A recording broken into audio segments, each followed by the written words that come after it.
Esinemishirmust ülesaamiseks on veel teisigi võtteid. Õige leidmiseks on oluline ennast tundma õppida ja leida vastus küsimusele, mida sa kõige rohkem kardad. Iga inimene kasutab juba iseenesest alateadlikult erinevaid võtteid oma ärevuse taseme reguleerimiseks. Neid võtteid peab tundma õppima.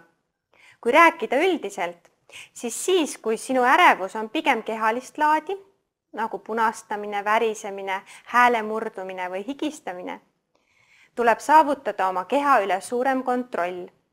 Kui aga ärevus on vaimset laadi, tuleb ka vaimselt oma probleem lahendada ja oma vaimu treenida. Pinge alandamiseks võib toimida näiteks järgnevalt. Vaata enne esinemispaik hoolikalt üle, kontrolli ka tehnikat. Leia koht, kus saad rahulikult olla, mõtteid koondada ja oma esinemise põhilised punktid üle käia. Tee erinevaid pinget alandavaid harjutusi. Näiteks, seisa mugavalt, jälgi, et kogu tald oleks maas, sule silmad, hinga sügavalt sisse, tõmba käsi rusikasse ja liigu varvastele. Seejärel hinga välja, liigu keharaskusega kandadele ja ava silmad. Tee seda harjutust 3–5 korda. Minule meeldib enne esinemist näiteks treppidest käia ja oma esinemine aste-astelt üle korrata.